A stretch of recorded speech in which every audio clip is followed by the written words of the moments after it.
não importa o que aconteça nesta semana na reunião de cúpula do Grupo dos 20 em Osaka, no Japão. O mundo entra num período de alto risco geopolítico, com consequências negativas para a economia internacional. O primeiro semestre do ano está acabando, é um bom momento para fazer previsões, balanços e análises para o resto do ano. Existe uma possibilidade de trégua no encontro do presidente Donald Trump com o ditador Xi Jinping, em Osaka, no Japão, mas é provável que os Estados Unidos dobrem a aposta impondo tarifas sobre mais produtos chineses no valor de 300 bilhões de dólares em importações anuais.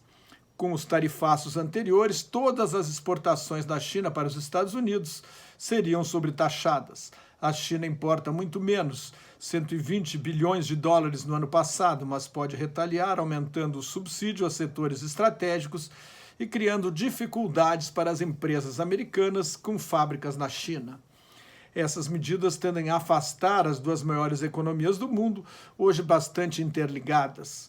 Os estrategistas de comércio da Casa Branca gostariam de desentrelaçar as economias da China e dos Estados Unidos, reduzindo a atual interdependência, que é um dos aspectos centrais e estruturantes da economia global.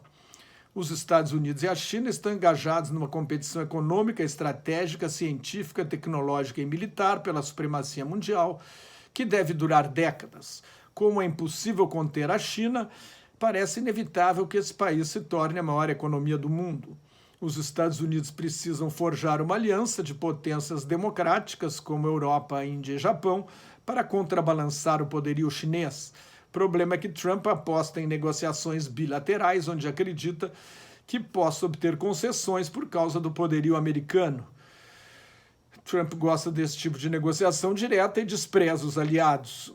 Um dos principais campos de batalha desta guerra é o conflito tecnológico. As restrições dos Estados Unidos à companhia chinesa Huawei, maior fabricante de equipamentos de telecomunicações do mundo, podem prejudicar a empresa a curto prazo, mas ela já está implantando a tecnologia da internet móvel de quinta geração, 5G, em mais de 40 países.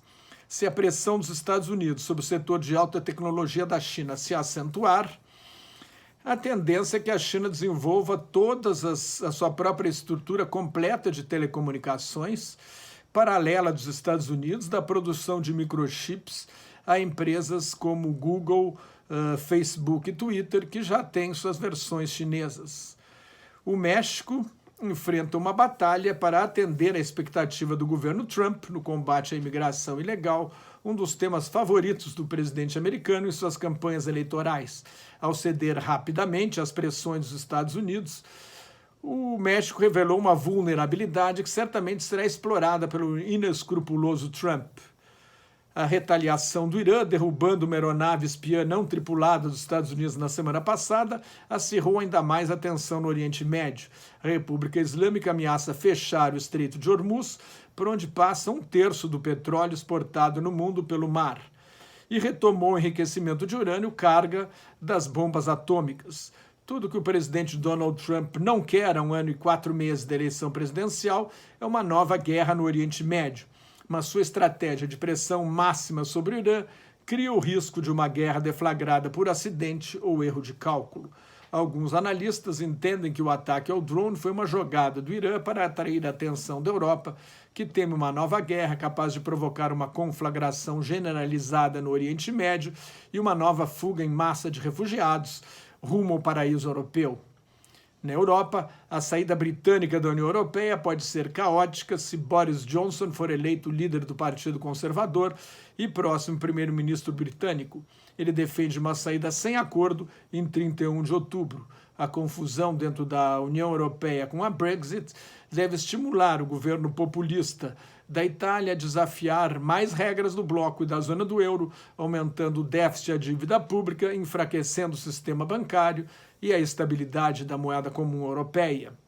Com a competição estratégica entre Estados Unidos, Rússia e China, abre-se espaço para países de porte médio como a Polônia, a Índia e a Turquia. A Índia depende do petróleo do Irã e tem relações históricas com a Rússia que incomodam Washington, que gostaria de ver a Índia numa grande aliança contra a China.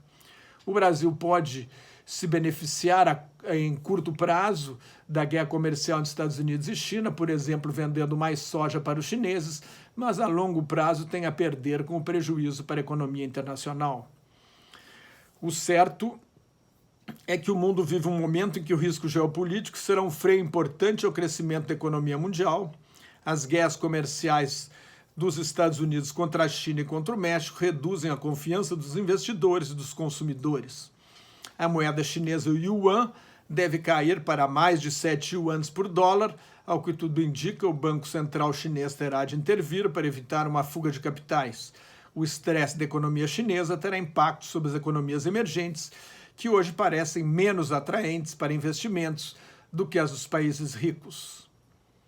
Mais notas e comentários sobre política internacional no meu blog Globalização em Crise, que está em nelsonfrancojobim.blogspot.com.